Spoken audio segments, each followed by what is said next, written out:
magandang araw po sa inyo lahat mga kababayan. Ngayong araw na ito tayo ay aakyat ng ligaw. Ay, hindi, ano?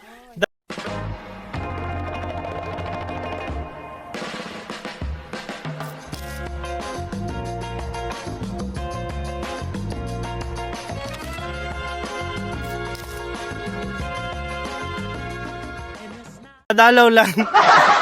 Dadalaw lang po tayo.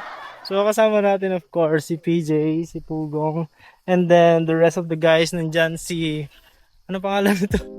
Nandyan si Jeddah Vlogs, si Ren Vlogs, at si Bella. At yung pinaka-pogi po ay tatagpuin namin dun, sa kabila. Yan lang. Ayan, tayo po ay pupunta kay Defree. Dadalawin natin siya. Let's go.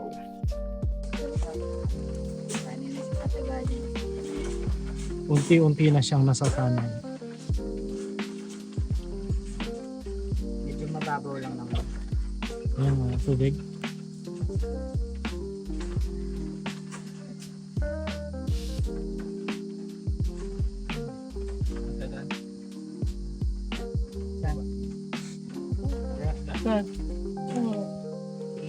Ayoko mababasa.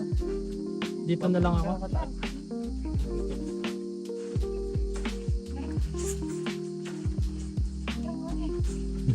Sige, go. Ako dito na ako.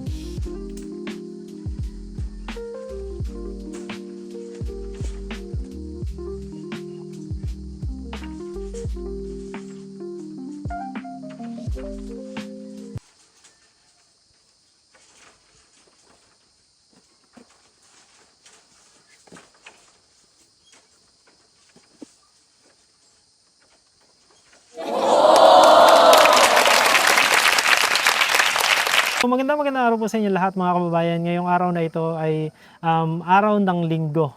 At bumalik na naman tayo dito sa kina Defree dahil gusto natin siyang kumustahin. So, kasi kanina po kasing umaga siya ay nagsimba. Kaya inabot na kami ng hapon bago kami nakapunta dito sa kanila. So, kumusta ka, Def? Okay naman po. Okay naman? Kumusta ang pagsisimba mo kanina? Okay lang po. May ano ba?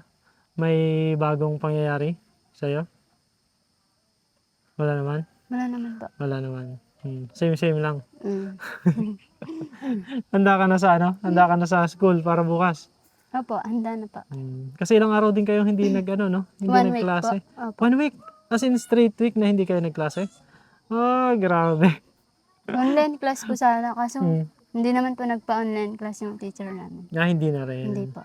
Pero kasi sobrang sama naman po kasi ng panahon talaga. And lahat yata ng school, no? Lahat ng school dito sa Sablayan or even sa other parts actually ng country nagsuspend din talaga ng klase dahil doon sa masamang panahon. Pero yan, so ready ka na para bukas? Kailan ang punta mo ng dorm? Mamayang hapon po. Mamayang hapon? Opo. Oo. Gusto mo sumabay na lang sa amin? Hindi na po. Hindi. Okay. May kasabay ka? Sino kasabay mo pagpunta? Pinsan ko po. Si Risa? Mm. Okay. Sige. So, yun po mga kababayan. Pero bago yan, meron akong gustong ibigay sa'yo. Ayan. Ito. Kasi, di ba nabanggit mo na sabi mo ay ang gusto mong pagkain ay suman. Ayan, suman para sa'yo. Salamat po. Ayan. Ito pa, para sa kalatatay, saka dun sa mga ibang Gusto mo yung suman? Opo. Gusto mo? Oo. Sana pala suman na lang ako.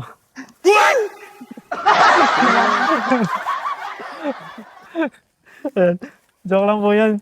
Talaga. Ayan. Pero hindi lang yan. Hindi lang suman. May dala rin ako kung biko para sa'yo. Hindi ka ba mahilig sa biko? Mahilig po. Kasi Lalo na po gantong kulay. parang ano ibig sabihin? Kasi kakulay ko? Mm-mm. Pero sa bagay, kasi di ba yung kulay na yan, parang pupunta na sa kape, no? Kulay kape, Mas bagay sa'yo, no? Yung kape. Mas bagay po talaga yung kape sa gatas, guys. Sa gatas. Lagot. Ayan. So, actually, Sige po, yan ay pasalubong ko lang naman kay Defrey kasi naalala ko nga nung huling punta namin dito nila Pugong ay nabanggit niya na ang kanyang gustong pagkain ay suman. Kaya kanina may nadaanan kami doon na ititinda ng suman kaya binilan ko na si Defrey. Sana ma-enjoy mo tsaka ng family mo. yung Salamat suman. po. Pwede mo yung i-share ha? Kasi medyo madami din yan sa kanila mo i-share kasi medyo madami din yan. Opo. So yan. Ayun po mga kababayan, pero bukod diyan meron tayong sadya din dito sa kay Defrey. Kasi nga kung maaalala po ninyo, yung mga nakaraan na ibinigay natin sa kay Defrey, yun ay mga financial support na ibinigay ng kanyang mga sponsors natin, yung mga viewers natin. Pero hindi pa po kasama doon yung kanyang monthly allowance. So, yung monthly allowance mo kasi ay magi-start ngayong Sunday na to. So, Sunday po ngayon and eto yung simula ng pagbibigay natin kay Defrey nung kanyang allowance na weekly natin siya gagawin. Kaya, ibibigay ko sa iyo yung for this week and then yung mga succeeding weeks, kung nandito pa ako, madadala ko yun sa iyo ng personal siguro, baka dito or baka dun sa dorm. Okay lang ba? Okay lang po. Okay lang naman. So, kung wala naman ako dito, gagawa natin ng paraan. Siguro hingi ako sa iyo ng GCash number para doon ko isi-send yung iyong allowance para doon sa week na yon. Okay? Sige. So, kunin ko lang kasi ang kanyang monthly allowance po, gaya nung nabanggit natin dati, meron siyang 3,000 pesos na manggagaling kay Ate Sel, meron siyang $100 na manggagaling kay Tita Alory de Goma, and then additional na 1,500 na manggagaling naman kay Tita from Andorra. So, ang exchange rate po kasi ang exchange rate po kasi noong $100 na pinadala ni Tita Alory is 6,140.28. So, ibig sabihin lamang nun, yung total na allowance niya for this month ay 10,640.28. At yun po yung i-divide natin by 4. So, 10,640.28. 10,640.28 divided by 4 is 2,660.07. So, yun po yung ibibigay natin kay Defrey ngayon. 2,660.07. Sa mga succeeding weeks, ang kanyang allowance na may tatanggap ay ganun din. 2,660.07 every week yun. Okay? Sige. So, andito yun. 2,660.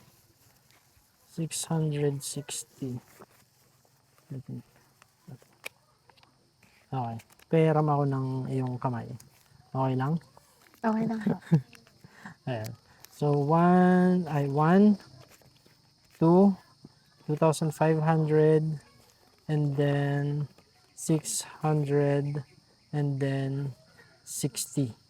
Ayan. So, okay na yan. May labis lang na konti. Pero wag mo na akong suklian. Yung pagmamahal ko na lang. joke lang po yun, mga kababayan. Baka, ito na naman, sorry na naman ako ng mga, sorry na naman ako mga viewers. Hindi, joke lang yan. Ayan, pero, bukod kasi dyan, merong nagpahabol din na nagpapabigay sa iyo. Ito ay nanggaling kay Ma'am Richelle Karandang. Nag-send siya ng additional na 1,000 pesos para sa iyo and pinapabigay niya ito sa iyo. So, ayan, additional na 1,000. So, ibig sabihin, equivalent of 3,660 ang binigay natin sa kay Defrey. So, ano yung gusto mo sabihin sa iyong mga sponsors? Sa lahat po ng sponsor ko, maraming salamat po. Sa kabutihan nyo, salamat po. At mag-aaral pa ako ng mabuti. Salamat po. Ayan. And ganun din dun sa nagbigay naman nung additional na 1,000 kay Ma'am Rachel. Anong gusto mo sabihin kay Ma'am Rachel? Ma'am, maraming salamat po sa allowance. Sana po ay mag-iingat po kayo dyan at mas marami pa pong blessings ang dumating sa inyo. Salamat po. Ayan. Thank you.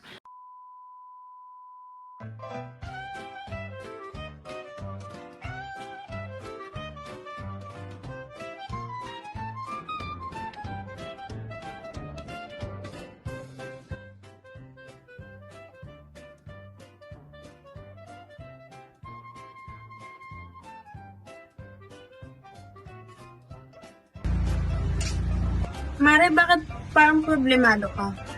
Eh paano ba naman, Mari? Ang laki ng bill ko sa kuryente. O bakit Mare? Magkano ba?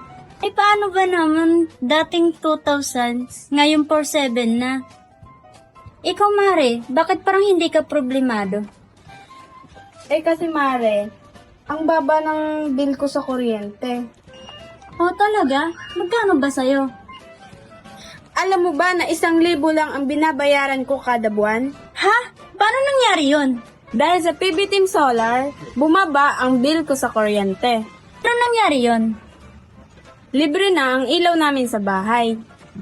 Dahil ang PB Team Solar ay merong mga solar lights tulad ng floodlight, street light na nagbibigay liwanag sa bahay namin. Alam mo ba, ito ay powered by solar. Kaya naman, talagang nakakatipid kami. Hoy, Mari, narinig ko yung pinag-usapan niyo. Saan pwede umorder? Mag-message ka lang sa PB Team Solar.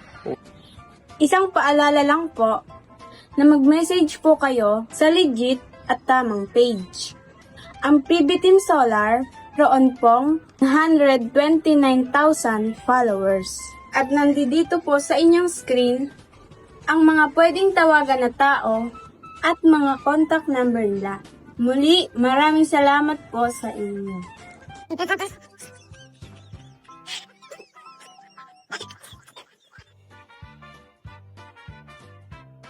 Ayan, ako rin po gusto ko magpasalamat. Gusto kong samantalahin yung pagkakataon para muling magpasalamat dun sa mga sponsors, hindi lamang ni Defree, kundi dun sa iba pa nating scholars. Kasi to date, meron na tayong 9 scholars ng Project Kinabukasan. Tinawag po kasi natin na Project Kinabukasan yung name ng project kung saan nandoon at nakapaloob yung mga scholars ng ating channel. So meron na po tayong 9 scholars. Yan po ay so meron na nandito sa Sablayan, merong nandun sa Batangas, meron na nandun sa Paluan, at meron nandun sa Talawtaw.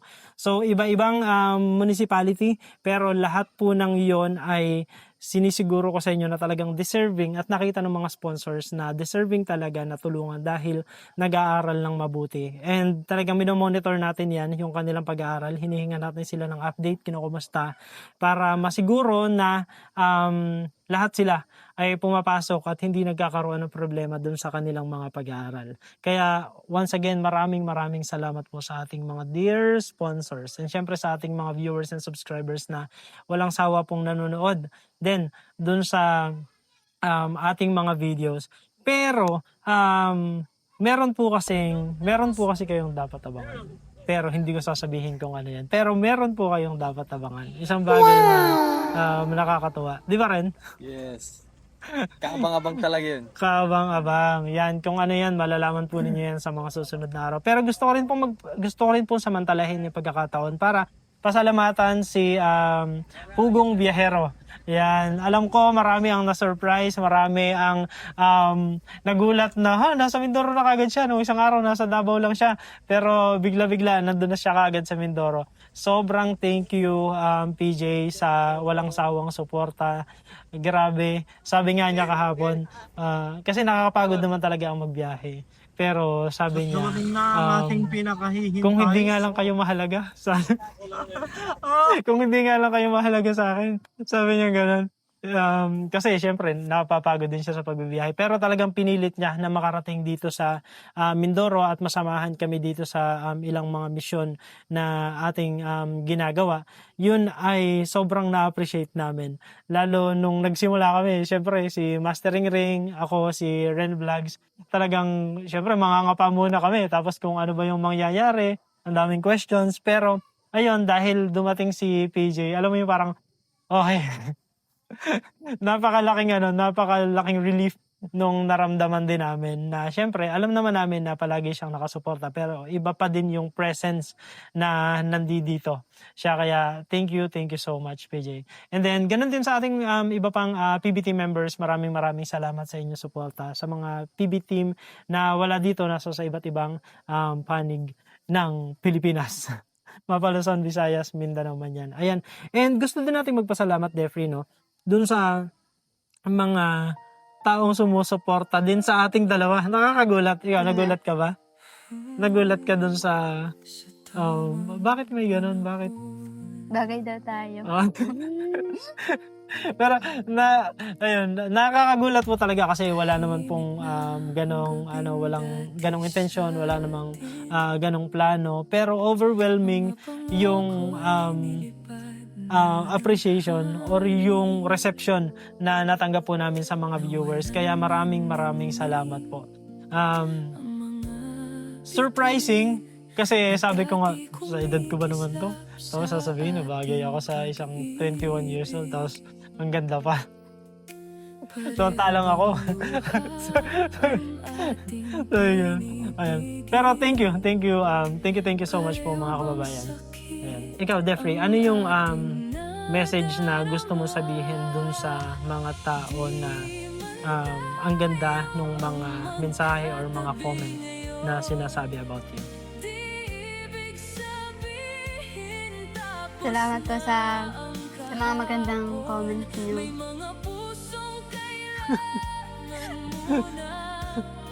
Ayan. Sige.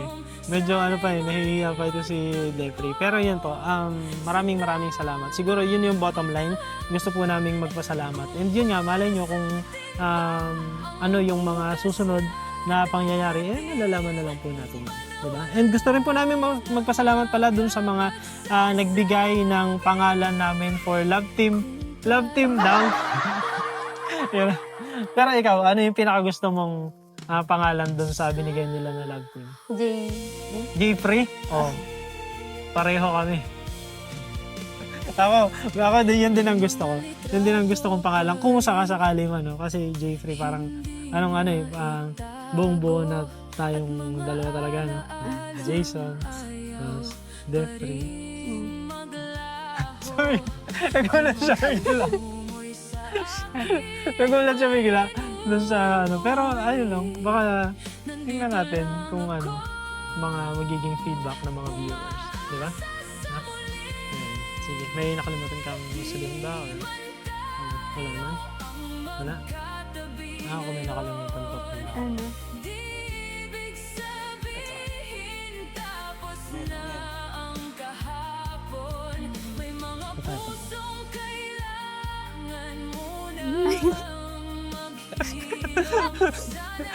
Ayan, nakalimutan ko po kasi ibigay. Tanggapin mo naman! Grabe naman to. Ayaw niyang tanggapin. Sasad na ako niyan. Ayun. Para sa yan. Patadali mga viewers naniniwala O siya, sige na. Kasi matagal-tagal na din po yung pinag-stay namin dito. So maraming salamat po muli sa ating mga viewers and subscribers. Maraming salamat po sa inyong panonood. Panonood without skipping ads, comment, pagla-like, pag-share ng aming mga video. At ganoon din po, inaanyayahan ko po kayo na ang dami ng dito sa harapan namin, mga baboy. Ayan nakaalpas. Nanonood sila. Ayan. So, inaanyayahan ko po kayo na panoorin ang mga video ng ating mga kasama natin dito. Siyempre, si Mastering Ring, si Ren Vlogs, si Jeda Lang To Vlogs o Jade Vlogs, and siyempre yung sa akin pong channel, sa kay Pugong Biyahero channel, para makita nyo po yung mga activities na pinaggagawa namin dito sa Mindoro. Actually, sobrang dami na naming nagawa pero hindi pa namin lahat na-upload. Kasi sobrang naging siksik talaga yung mga activities namin na minsan parang challenge na yung paghanap ng time para makapag-edit kami. Pero for sure, mapapanood po ninyo yan sa ating mga susunod na araw. Ayan, muli po sa ating mga kababayan, kung nasa sang panig man po kayo ng mundo, magandang umaga, magandang tanghali, magandang gabi, magandang araw po sa inyo lahat. At ang prayers po namin palagi, tayo pong lahat ay bless ni Lord. God bless us all. Thank you everyone and may you have a good rest of your day. Thank you and bye-bye. Bye, Jeffrey. Bye-bye.